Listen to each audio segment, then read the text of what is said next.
जो सरकार विपक्ष को भाव तक नहीं देती, विपक्ष से बात तक नहीं करती, चाहे संसद चल रही हो या संसद के बाहर, अचानक से वो सरकार ऑल पार्टी मीटिंग बुलाए तो अपने आप में सवाल तो खड़ा ही होता है। अब जब दोस्तों ईरान और अमेरिका के इस युद्ध को करीब करीब 24 दिन हो चुके हैं, 24 दिन तो पूरे हो चुके हैं, उसके बाद प्रधानमंत्री नरेंद्र मोदी की सरकार को कैसे विपक्ष की याद आ गई दोस्तों, और उसके बाद ऑल पार्टी मीटिंग यानी कि सर्वदलीय बैठक बुलाई गई है, सब कुछ मैं आपको तफसील से बताती हूँ। दोस्तों पिछले 24 घंटे में बड़ी ऐसी चीजें हुई हैं जिसकी किसी को उम्मीद नहीं थी। मतलब मोदी जी की सरकार से विपक्ष कहता रह गया कि संसद में आप जो वेस्ट एशिया में हालात हैं, जो युद्ध हो रहा है, इस पर बहस करवाइए, लेकिन बहस नहीं हुई। बस हरदीप पुरी और जयशंकर आए, बयान दिया, बात खत्म। लेकिन अचानक मोदी जी को याद आई कि देश को इस पूरे मामले में बताना चाहिए, तो संसद में लोकसभा में पीएम ने एक लिखा हुआ भाषण पढ़ा और खत्म। सुनने में आया कि आज भी एक भाषण राज्यसभा में पीएम बोलने वाले इसी मुद्दे पर। जब इस पर बात हो ही रही थी तभी अचानक से खबर आ गई कि सरकार ने दरअसल 25 मार्च यानी कि कल शाम 5 बजे बुलाई है ऑल पार्टी मीटिंग।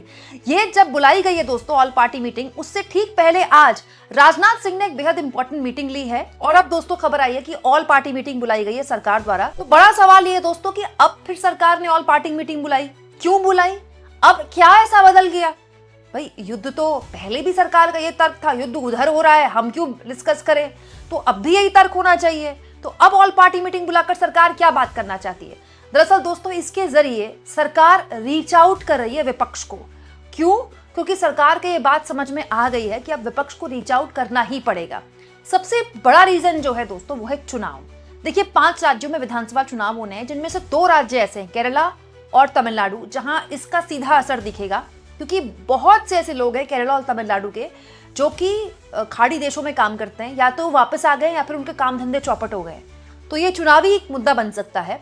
दूसरा, एलपीजी का संकट तो देश भर में है, तो ये बात भी सही है कि इसमें उनको राज्य सरकारों का सहयोग भी चाहिए। दूसरा और तीसरा, एलपीजी का मुद्दा सरकार नहीं चाहती कि ये चुनावी मुद्दा बने।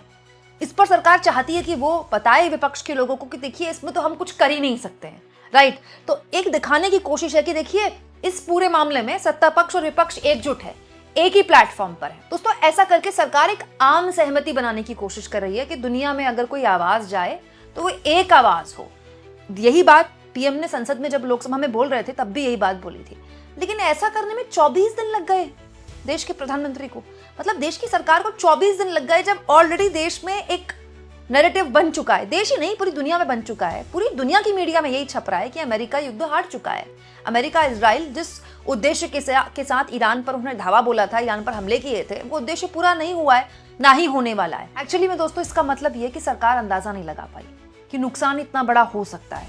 और ये भी अपने आप में बड़ी चिंता की बात है कि सरकार कैसे अंदाजा नहीं लगा पाई, क्योंकि अगर कोई ऑल पार्टी मीटिंग हुई तो सबसे पहले विपक्ष डिमांड करेगा कि पीएम यहाँ क्यों नहीं है, क्योंकि प्रधानमंत्री को होना ही चाहिए ना भाई। अगर आप इसको इतना बड़ा मुद्दा मानते हैं कि आप ऑल पार्टी मीटिंग बुला रहे हैं, संसद में देश के प्रधानमंत्री राज्यसभा में और लोकसभा में बयान दे रहे हैं, तो फिर आपको बताना चाहिए कि ऑल पार्टी मीटिंग में मोदी क्यों नहीं है, क्योंकि मोदी नहीं होते हैं। मतलब शुरुआत में जब ये सरकार 2014 के बाद बनी थी, कुछ मीटिंग्स में शुरुआत में ऑल पार्टी मीटिंग में पीएम आते थे, फिर पीएम ने मीटिंग्स में आना बंद कर दिया इस तरह की मीटिंग्स में। अब वो आते ही नहीं। अब तो विपक्ष का ये आरोप है कि सीनियर मिनिस्टर भी नहीं आते हैं। तो विपक्ष वाले कहेंगे कि ऑल पार्टी मीटिंग अगर इतने इंपॉर्टेंट मुद्दे पर हो रही है तो पीएम को होना चाहिए।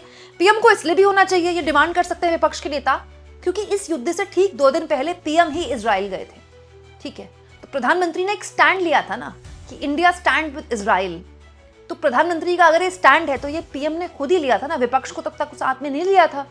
तो अब अगर ऑल पार्टी मीटिंग सरकार ने बुलाई है तो विपक्ष मांग कर सकता है कि भाई आप इजराइल पर तो अपना स्टैंड क्लियर कर चुके हैं, युद्ध से पहले ही आप 2 दिन पहले वहां पर गए, तो अब ऑल पार्टी मीटिंग में आप इसको बताइए, जवाब दीजिए कि आपका क्या स्टैंड है। कई बार दोस्तों ऑल पार्टी मीटिंग में सरकार विपक्ष को कॉन्फिडेंस में भी लेती है, बहुत सारी बातें बताई नहीं जाती है।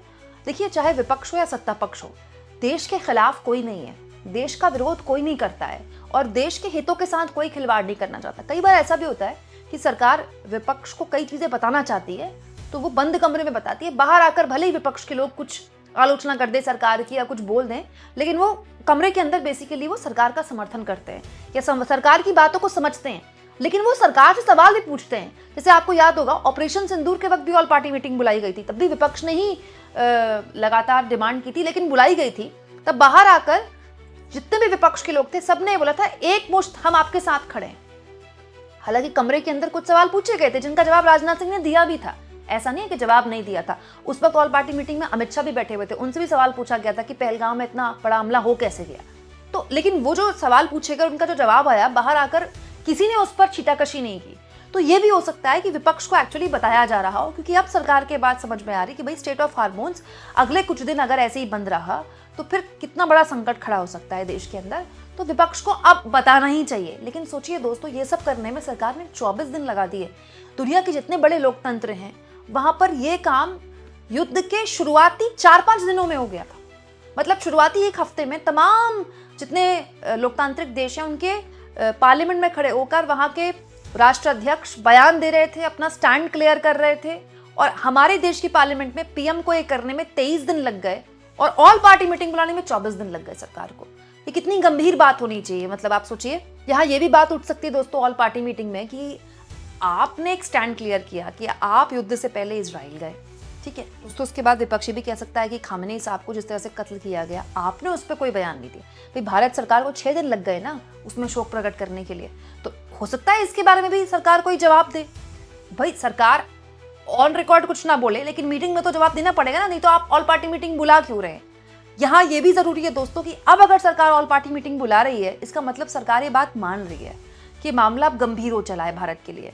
इसलिए भी ये बात याद रखनी चाहिए क्योंकि मोदी ने लोकसभा में जब ये बात बोली थी इसको लेकर, तो उन्होंने साफ तौर पर इस संकट का कोविड से तुलना की थी कि जैसे कोरोना महामारी से हम लड़े थे एकजुट होकर, वैसे ही एक बार फिर टाइम आ गया है। उन्होंने ये भी कहा था कि इसके जो नतीजे हैं वो आने वाले वक्त में लंबे वक्त तक रहने के आसार हैं। कुछ ऐसी ही बात आज प्रधानमंत्री ने राज्यसभा में भी बोली और आज भी करीब 2-3 बार इस संकट की तुलना कोविड महामारी से करते हुए कहा कि इसके गंभीर नतीजे आने वाले वक्त में भारत में देखे जा सकते हैं। इस युद्ध ने पूरे विश्व में गंभीर ऊर्जा संकट पैदा कर दिया है। भारत के लिए भी ये स्थिति चिंताजनक है। इस युद्ध से हमारे व्यापार के रास्ते प्रभावित हो रहे हैं। इससे पेट्रोल, डीजल, गैस और फर्टिलाइजर जैसे जरूरी सामान की रूटीन सप्लाई प्रभावित हो रही है। गल्फ देशों में करीब 1 करोड़ भारतीय रहते हैं, वहां काम करते हैं। उनके जीवन और आजीविका की सुरक्षा भी भारत के लिए बहुत बड़ी चिंता है। दोस्तों यहाँ मैं आपको ये भी बता दूं कि इस युद्ध के दौरान भी विपक्ष और सत्ता पक्ष के बीच बहुत गहरी खाई दिखी। जैसे खामनेई साहब का जब उनको मारा गया तो कांग्रेस पार्टी की तरफ से ऑफिशियली इसको एक तरह से उनको कॉन्डोलेंस दी गई थी। मल्लिकार्जुन खड़गे ने लंबा चौड़ा ट्वीट किया था। सोनिया गांधी ने तमाम अखबारों में लेख लिखे थे, अंग्रेजी हिंदी अखबारों में, कि एक देश के राष्ट्राध्यक्ष के कत्ल किए जाने पर आप शोक भी प्रकट नहीं कर रहे हैं। इसकी आलोचना की थी सोनिया गांधी ने। जितने भी बड़े राजनीतिक दल हैं, चाहे वो आम आदमी पार्टी हो, चाहे वो दूसरे राजनीतिक दल हों, उन्होंने इस पूरे मामले में एक तरह से अपना शोक प्रकट किया था। दोस्तों बेसिकली विपक्ष का एक, आप कह सकते हैं, बहुत जबरदस्त टकराव था इस पूरे मसले पर कि भाई आपने कॉन्डोलेंस भी नहीं दिया और एंड ऑफ द डे क्या हुआ, सरकार को सब कुछ करना ही पड़ा ना। सरकार ने देरी से किया लेकिन सरकार को ये सब करना पड़ा। तो ऐसी बहुत सी चीजें हैं जो ऑल पार्टी मीटिंग में उठ सकती है, लेकिन ये देखना दिलचस्प होगा कि क्या इस मीटिंग में भी मोदी नहीं आएंगे। भाई प्रधानमंत्री को इस तरह की ऑल पार्टी मीटिंग्स में होना ही होना चाहिए ना। फिर ऑल पार्टी मीटिंग का पॉइंट क्या है? मंत्रियों से तो कभी भी बात की जा सकती है। आपको क्या लगता है दोस्तों? कमेंट बॉक्स में जरूर लिखें।